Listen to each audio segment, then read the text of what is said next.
salvação, que poderei temer? Deus, minha proteção. O Senhor é minha luz, Ele é minha salvação. O que é que eu vou temer? Deus é minha proteção. Ele guarda minha vida, eu não vou ter medo não. Ele guarda minha vida, eu não vou ter medo não. O Senhor é minha luz, Ele é minha salvação, que poderei temer? És minha proteção.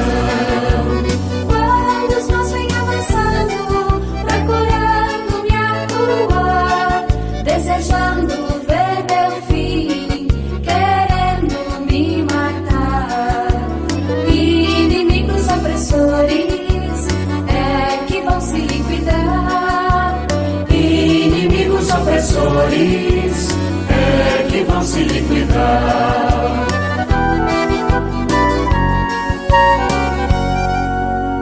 O Senhor é minha luz, Ele é minha salvação, que poderei temer? Deus, minha proteção. Se um exército se armar contra mim, não temerei. Meu coração está firme e firme ficarei. Se estourar uma batalha, mesmo assim confiarei. Se estourar uma batalha, mesmo assim confiarei. O Senhor é minha luz, Ele é minha salvação, que poderei temer? Deus, minha proteção.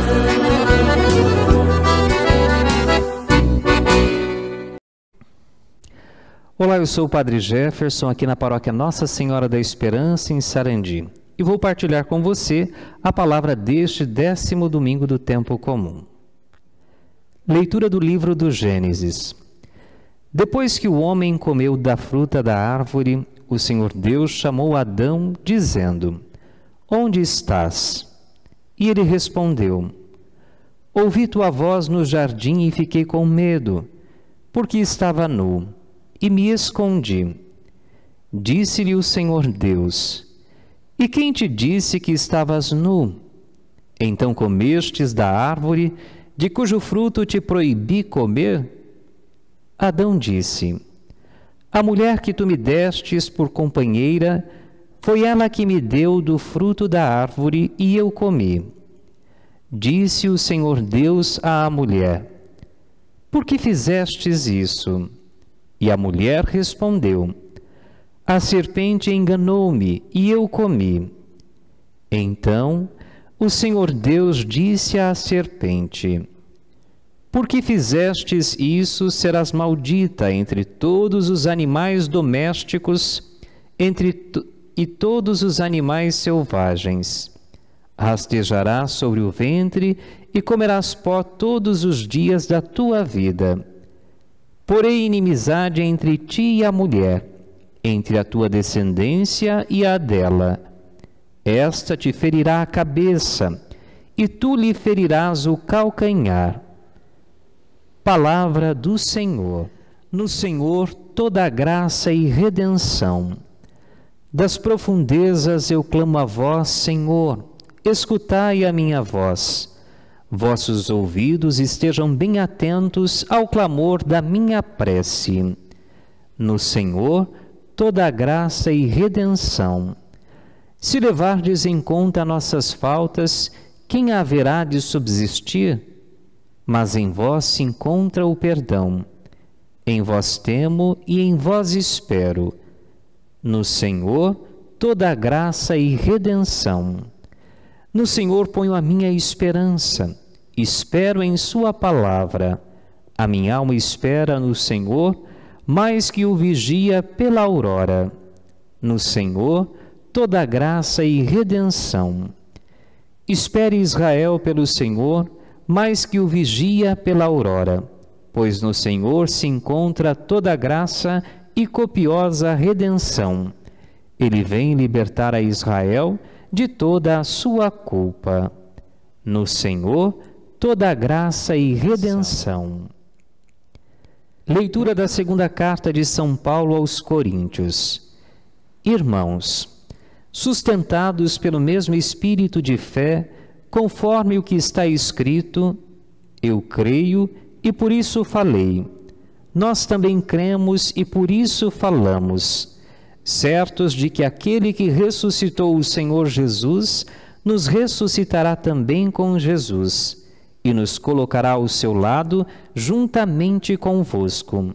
E tudo isso é por causa de vós, para que a abundância da graça em um número maior de pessoas faça crescer a ação de graças para a glória de Deus. Por isso, não desanimamos, mesmo se o nosso homem exterior se vai arruinando, o nosso homem interior, pelo contrário, vai se renovando dia a dia. Com efeito, o volume insignificante de uma tribulação momentânea acarreta para nós uma glória eterna incomensurável. E isso acontece porque voltamos os nossos olhares para as coisas invisíveis e não para as coisas visíveis. Pois o que é visível é passageiro, mas o que é invisível é eterno. De fato, sabemos que, se a tenda em que moramos neste mundo for destruída, Deus nos dá uma outra morada no céu, que não é obra de mãos humanas, mas que é eterna. Palavra do Senhor.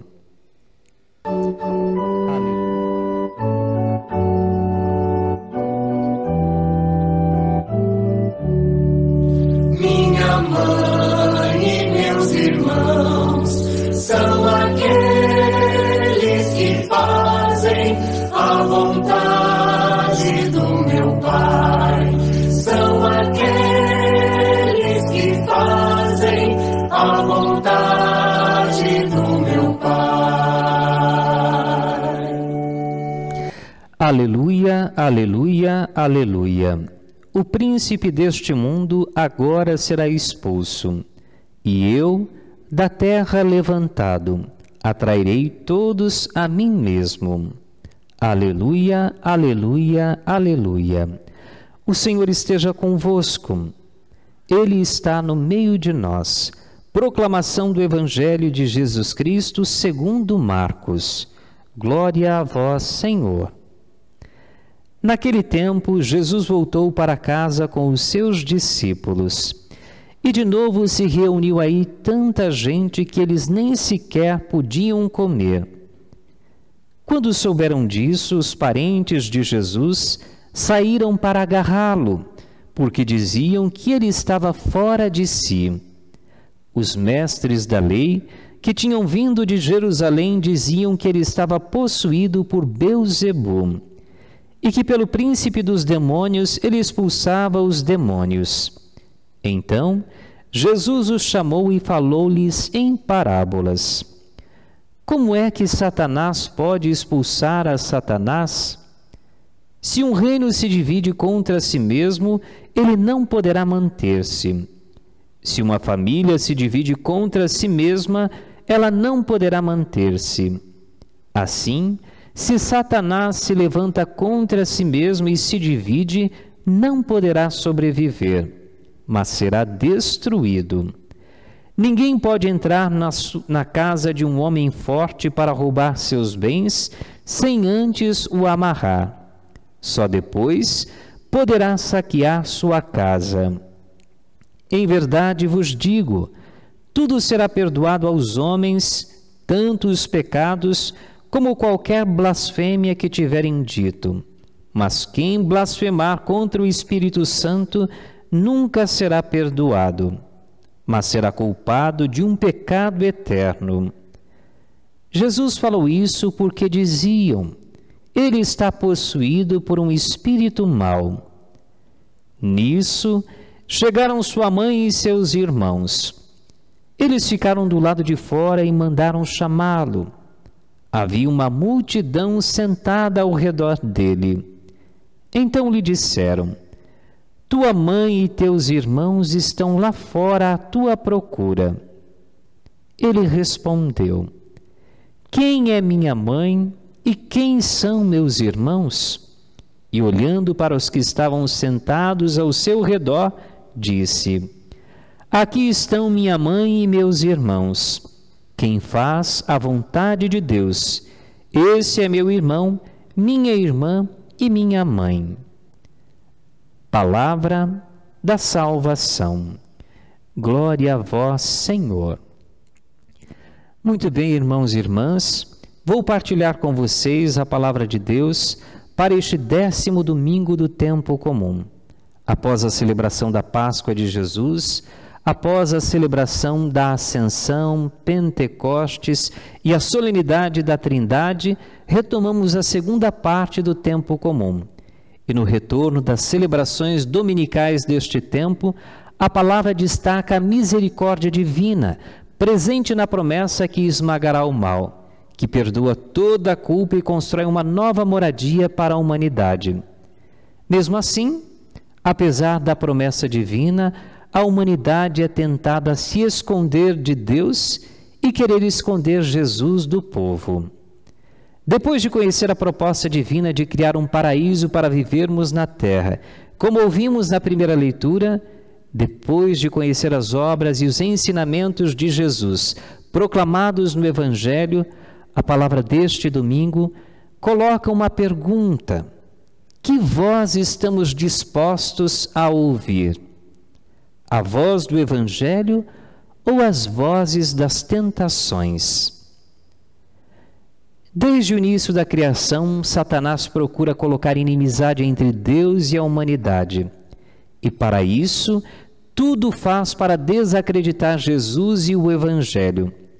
Por isso, irmãos e irmãs, é preciso permanecer firme até o dia em que Deus, fonte de toda graça, nos dará uma morada eterna.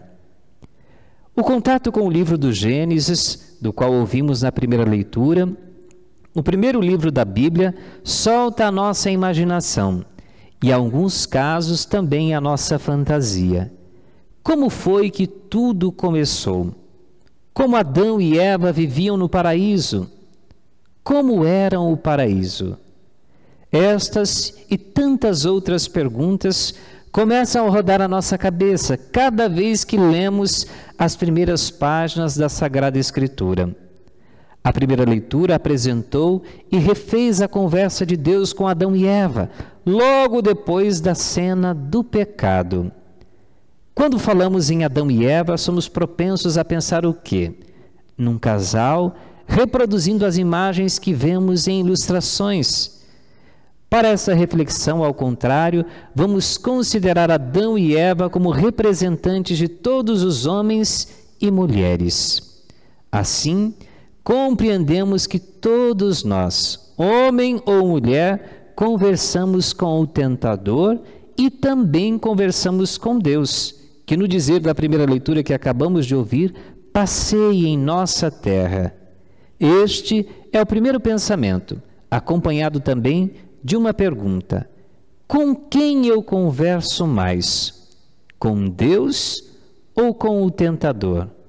Qual voz eu ouço mais? A voz de Deus ou a voz das tentações?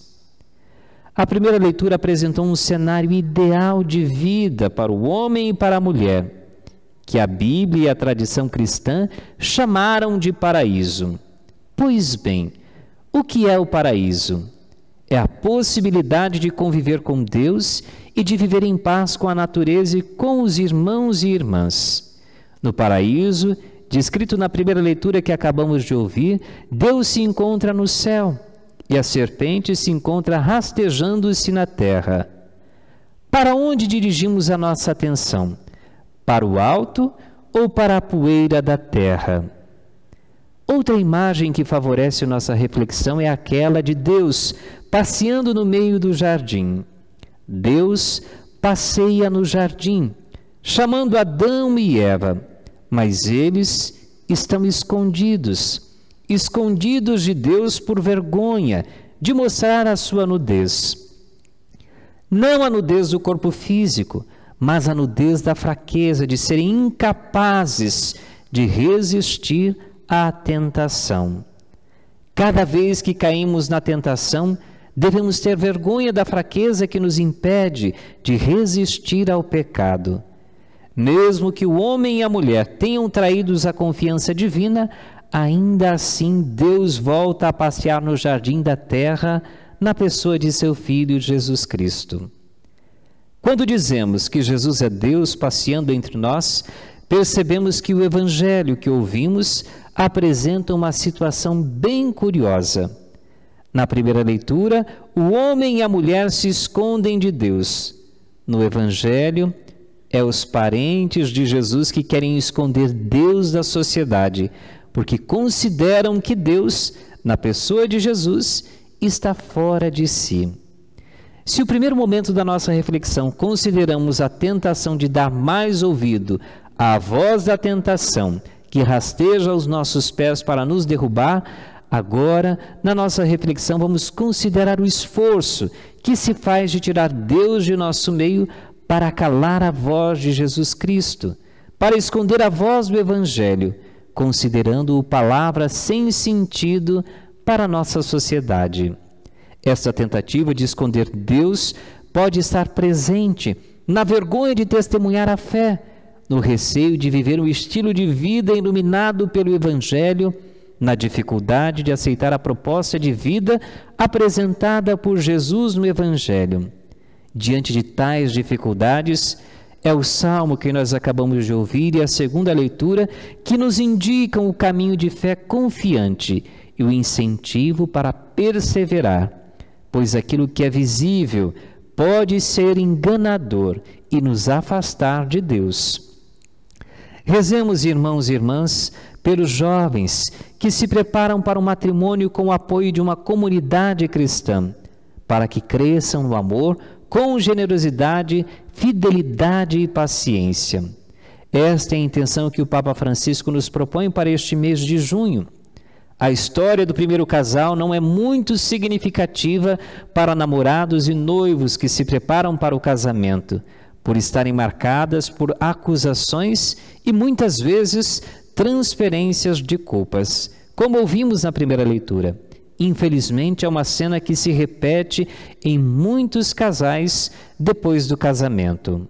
Isso acontece porque o amor nem sempre foi cultivado no namoro e, por tal motivo, se perde a generosidade e a paciência de um para o outro. A intenção do Papa, à luz da palavra deste domingo, entende a necessidade de rezarmos para que a cena do primeiro casal não se repita na vida de namorados e noivos que se preparam para o matrimônio. Para isso, a necessidade de interceder a graça de uma comunidade capaz de testemunhar a alegria da fidelidade conjugal. Assim, são meus irmãos e minha mãe e meus irmãos aqueles que fazem a vontade do Pai. Um grande abraço e que Deus abençoe todos vocês. Um ótimo domingo e início de semana.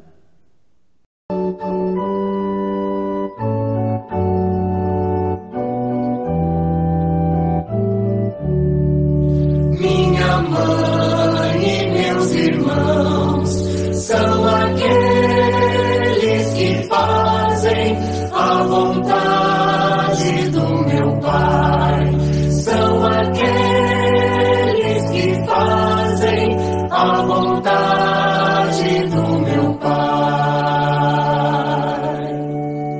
Vossa vontade ensinai-me a cumprir, porque sois o meu Deus e Senhor. Vosso Espírito bom me dirija e me guie por terra bem plana. Minha mãe e meus irmãos são aqueles que fazem a vontade do meu Pai. São aqueles que fazem a vontade do meu Pai. Indicai-me o caminho a seguir, pois a vós eu elevo a minha alma. Libertai-me dos meus inimigos, porque sois meu refúgio, Senhor.